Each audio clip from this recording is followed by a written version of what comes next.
कहानी नालंदा की। अक्सर हम बात करते हैं भारत भूमि के विचार की, भारत के विश्वगुरु होने की और भारत भूमि के ज्ञान के यूनिवर्सलिज्म की।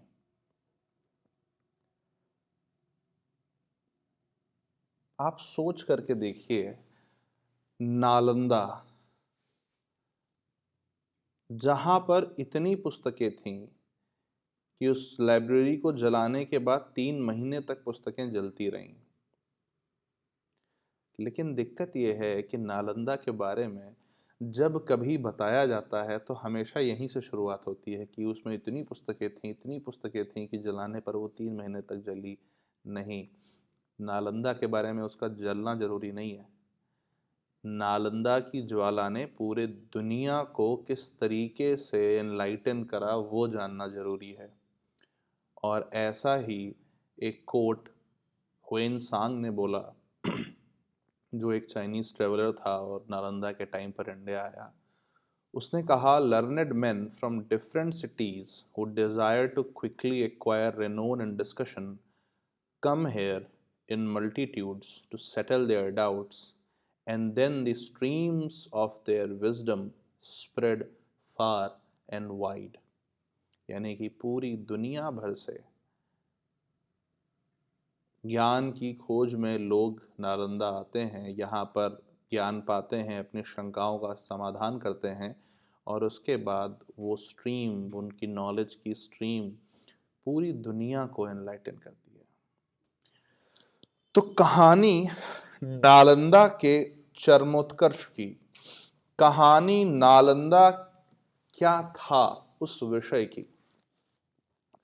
तो नालंदा वॉज एन एंशंट महाविहार, एक रिवर्ड बुद्धिस्ट मोनेस्ट्री थी, जो कि बुद्धिस्ट मोनेस्ट्री होने के साथ साथ दुनिया का एक बहुत बड़ा लर्निंग सेंटर था। और एक चीज सोच करके देखिए, नालंदा ने 700 सालों तक अपने आप को सस्टेन करके रखा था और Nalanda was a epitome of transmitting the knowledge throughout the generations. Centuries, generations को नालंदा ने नॉलेज ट्रांसमिट करा है। And Nalanda was not alone. कई बार लोग सोचते हैं, हनुमान चालीसा कब लिखी गई थी, आज तुम्हारे जबान पर है। पंचतंत्र की कहानियां कब लिखी गई थी, आज तुम्हारे जबान पर है। वेद कब लिखे गए थे, आज तुम्हारे जबान पर है। पुराण कब लिखे गए थे, आज तुम्हारे जबान पर है। बुद्ध के जातक टेल्स कब लिखे गए थे, आज तुम्हारे जबान पर हैं। इतना बड़ा समय, इतना लंबा कालखंड, कैसे आप स्टोरी को इटर्नलाइज करते हो, कैसे आप किसी ज्ञान को यूनिवर्सल बनाते हो, कैसे आप ज्ञान में सारे ऑब्स्टिकल्स को लांघते हो, जनरेशंस की ऑब्स्टिकल को लांघते हो, आप कैसे करते हो आप ये। तो जवाब है, पूरे देश में, पूरी भारत भूमि में ऐसे इंस्टीट्यूशंस बना करके, ऐसे यूनिवर्सिटीज बना करके, जो अपने आप में डिबेट और डिस्कशन का इतना बड़ा सेंटर थे कि लाखों लाख लोगों को वहां पर आकर के वो वहां, देखिए, किसी भी इतने बड़े सेंटर की सबसे बड़ी खूबी क्या होती है, it must act as a place where everybody can come and learn। it must act as a place जहां पर नॉलेज के सोर्स हों, और it must act as a place जहां पर डाइवर्स सेट ऑफ नॉलेज बैठें और बैठ करके कुछ अपना डिबेट डिस्कशन करके उससे उस नॉलेज को भी लगातार खरा करते रहें, तपाते रहें, बेहतर बनाते रहें। तो नालंदा ऐसा ही एक केंद्र था, जैसे तक्षशिला था, जैसे वल्लभी था, जैसे विक्रमशिला था, जैसे उदांत था, जैसे नागार्जुन था, वैसे ही नालंदा देश में एक ऐसा केंद्र था जिसने पूरे नॉलेज सिस्टम को कोशिश की कि कम से कम पास ऑन कर दे, ट्रांसमिट कर दे जनरेशंस को। सोचिए कितना कुछ हमने खोया होगा, उसके बावजूद कितना कुछ आज भी है। क्यों? क्योंकि नालंदा जैसे प्लेसेस ने Nalanda was not a collection of books, you need to understand that. Nalanda created people, जिन्होंने नालंदा के बाद भी नालंदा का विचार और नालंदा के द्वारा संग्रहित किया गया ज्ञान पूरी दुनिया में, पूरे देश में फैलाया। तो नालंदा वॉज अ प्लेस जहां पर आइडियाज को गढ़ने वाले इंडिविजुअल्स क्रिएट किए गए थे, क्योंकि आइडिया तो तभी बॉर्न होगा ना जब इंडिविजुअल वैसा होगा। तो इंडिविजुअल कैरेक्टर क्रिएट करने का सबसे बड़ा केंद्र नालंदा था। ठीक, इसमें एक बड़ी अच्छी बात लिखी है कि नालंदा 700 सालों तक अपने आप को सेल्फ सस्टेन करता रहा। जो राजा होते थे वो क्या करते थे, ऑटोनॉमी देते थे। वो कहते थे कि भाई आप इतने गांव ले लो और इन गांवों से जो भी राजस्व आएगा उनको आप लेंगे और आप अपना काम उनसे चलाते रहिए। It was world's prominent educational institute, a campus of multiple colleges, libraries, residential quarters, and place of worship. It was situated just off a major trade route that passed through a neighboring city, Rajgir, the first capital of Magad. तो नालंदा की location भी बहुत बेहतरीन, गंगा के पास, ठीक, दूसरा ancient trade route उसके पास। तो जो लोग भी आते थे वो नालंदा, मतलब उस रूट पर ही नालंदा पड़ता था, इतने बड़े ट्रेड रूट पर नालंदा पड़ता था। तो नालंदा अपने आप ही धीरे धीरे पॉपुलराइज होने लगा। Buddha and Mahavir both spend some time in Rajgir, quite possible that they both spend time in Nalanda. उसके बाद जो फॉरेन ट्रेवलर्स हैं, एंशिएंट ट्रेवलर्स हैं, स्कॉलर्स हैं, उन्होंने नालंदा के बारे में क्या क्या अकाउंट्स दिए हैं, क्योंकि हमारा है क्या ना कि हमको जब तक कोई बताए ना कि किसी बाहर के व्यक्ति ने हमारे बारे में अच्छा बोला है तब तक हम मानते नहीं है ना। हमारी कोशिश रहती है कि we must get foreign approval, ठीक है। तो Hiuen Tsang in his Yuki mentioned that ground on which today Nalanda stands was originally a mango orchard. In the 6th century BC, around 500 merchants came together and jointly bought this land for 10 koti of gold coins and gifted to the Buddha, who preached the laws of Buddhism here for the next 3 months. He studies as a student under the guidance of Shailabhadra, the head of the institution at the time. He mentions that there were more than 10 teachers and 10,000 monks. सोचिए Hiuen Tsang क्या कह रहे हैं कि यहाँ पर नालंदा की जगह पहले मैंगो ऑर्चिड था। भगवान बुद्ध जो है वो यहाँ पर शैलभद्र के उसमें उन्होंने पढ़ाई करी थी और भगवान बुद्ध को ये लैंड गिफ्ट करी गई थी, ठीक है, कुछ व्यापारियों द्वारा। और हुएनसांग कह रहे हैं 1510 टीचर्स थे। Imagine the magnitude of university, 1510 teacher और 10,000 मॉन्क्स जो पढ़ रहे थे, ठीक। फिर तारनाथ जो कि एक बुद्धिस्ट स्कॉलर है, उन्होंने क्या कहा कि 3rd सेंचुरी बीसी के दौरान अशोक ने इसके पास में एक स्तूप बनवाया, ठीक है ना, सरीपुत्र कहा गया उसको, जहां पर one of the Buddha's disciple was born. और अशोक ने यह इंश्योर किया कि नालंदा का सिग्निफिकेंस बना रहे और उसको एक पिलग्रिमेज साइट के तौर पर चेंज कर दिया गया। और नागार्जुन, जिनके बारे में भी हमने देखा दक्षिण में, नागार्जुन जो कि महायान के एक बहुत बड़े स्कॉलर थे और एल्केमिस्ट थे, उन्होंने यहाँ पर आकर के अपनी पढ़ाई आरंभ करी और बहुत बड़े विद्वान बने। सुविष्णु जो कि एक ब्राह्मण थे और नागार्जुन के कंटेम्पररी थे, उन्होंने यहाँ पर 108 मंदिर बनवाए नालंदा में, और जिससे कि वो हीनयान और महायान का डिक्लाइन को रोक सके। 108 जानने के लिए आने वाली किताब का अध्ययन करें। उसके बाद आर्कियोलॉजिस्ट्स, अमाल नंद घोष जो एएसआई के पुराने डायरेक्टर जनरल थे, उन्होंने कहा कि नालंदा का जो मेन स्तूप है वहां पर रीमॉडलिंग के साइंस हैं, यानी कि ओरिजिनल फॉर्मेशन के बाद करीब करीब 6 बार उसको दोबारा से बनाया गया है। उसके बाद बुद्धिस्ट टेक्स्ट के इंस्क्रिप्शंस हैं अलग अलग स्तूप के कोर पर। और सबसे इंपॉर्टेंट चीज क्या है कि जो 5th वर्जन था उसमें इतने ज्यादा ह्यूज एक्यूमुलेशंस रहे हैं कि ये कहते हैं अमालनंद घोष जी कि जो ओरिजिनल स्तूप है वो नालंदा के बनने के, जो हमें आज डेट पता है, जो मूल स्ट्रक्चर है उसके 2 सेंचुरीज पहले बना होगा। ठीक। तो उसके बाद पैट्रनेज, बहुत इंपॉर्टेंट चीज, नालंदा की पैट्रनेज करने वाले कौन कौन लोग थे? सबसे पहले गुप्त। Evidence suggests that Nalanda has a history dating back as far as Gupta Empire of the 5th century BC, as the oldest seal recovered during excavation bears inscription of Kumara Matyadhikaran in Gupta script from 5th century. Huyen Sang attributes that foundation of Nalanda institution to Sakraditya, and historians identify Sakraditya as Gupta Emperor Kumargupta. Kumargupta, one successors, later extended and expanded the institution. ठीक। हर्ष, after decline of Gupta in the 6th and 7th century AD, Harsh also provided the patronage, और हर्ष ने 100 गांव दान में दिए थे कि आपका इंस्टीट्यूट अच्छे से चलता रहे, वहां से आप रेवेन्यू लीजिए, और 1000 मॉन्क्स को जो है यहाँ के कॉन्ग्रेगेशन में वो पैट्रोनाइज किया करता था। और उसके साथ साथ में यहाँ पर उसने अलग अलग स्टैचूज बुद्ध के, बोधिसत्व के बनाए, और ह्वेन सांग जो है वो हर्ष के समय पर ही आया और हर्ष के दरबार में वो रहता था। बहुत इंपॉर्टेंट, बंगाल के पालों ने भी पैट्रोनाइज करा। The 9th century emperor Devpal appears to have been Nalanda's most distinguished patron, and number of metallic figures containing references to Devpal have been found among the ruins. MCQ के लिए कितना अच्छा सवाल है।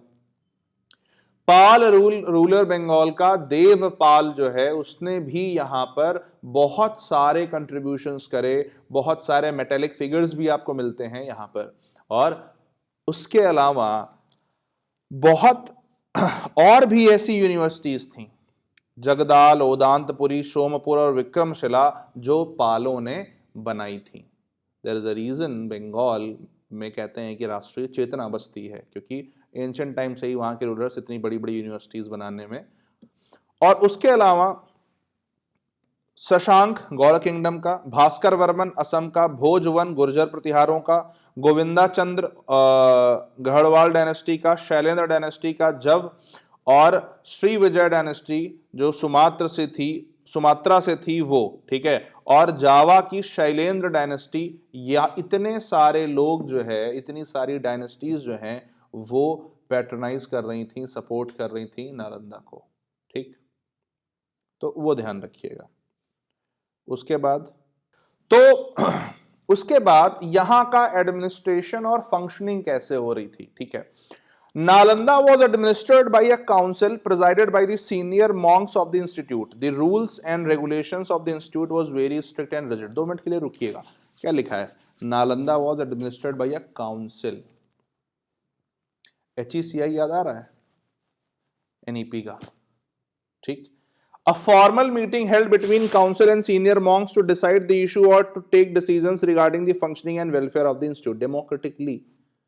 प्रॉपर काउंसिल है, senior Monks बैठ रहे हैं और वो डिसीजंस ले रहे हैं। भिक्खु, possessing character, scholarship and seniority, head of the university, elected by various संघास comprising the foundation. जो भिक्खु होते थे, जो हेड ऑफ यूनिवर्सिटी होते थे, उनको इलेक्ट किया जाता था। Important. Bhikkhu controlled and directed the work of administering the affairs of the university, academic and otherwise, through 2 councils appointed for the purpose.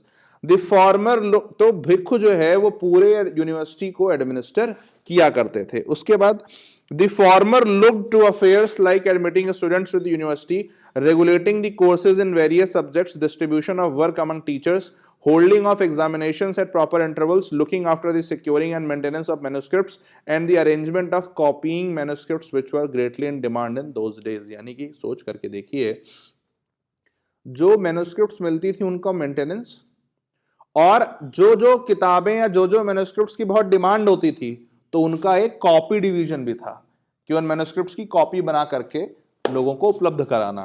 That is how they have preserved this knowledge, क्योंकि नालंदा में तो एक book रखी होगी लेकिन उसकी बहुत सारी कॉपियां बन के लोगों तक पहुंच गई होंगी। The other councils attended to the financial aspect, construction and repairs of building, securing and supply of food to the inmates, arrangement of clothes and medicines, allocation of rooms to students and teachers according to their standing.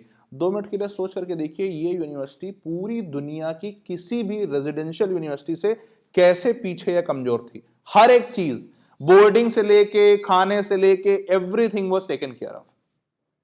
In spite of this method of control on federated basis, the interdependence and efficiency of each constituent group was maintained. The constituents of federation were individual teachers, each with a group of students of his own living under his guardianship and responsible for the health and studies, manners and morals and the spiritual progress of his students. 2 minute के लिए सुनिए. हर एक teacher was the ultimate authority when it came to his students. जिस गुरु के अंदर आप शिक्षा ले रहे हैं वो गुरु जो है वो आपकी हेल्थ, आपकी स्टडी, आपके मैनर, आपके मोरल्स की चिंता करेगा.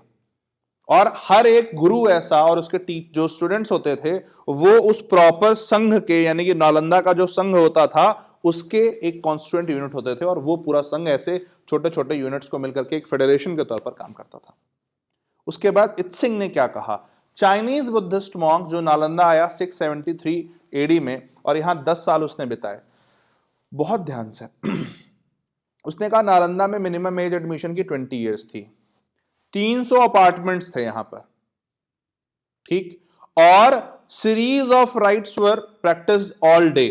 हर सुबह जो है यहां पर घंटियां बजती थी, कहते थे कि चलिए आपका नहाने का समय हो गया है. उसके बाद मॉन्क्स जो है वो बिहारों से निकलते थे और बड़े बड़े जो पूल्स होते थे उसमें वो नहाने के लिए जाते थे.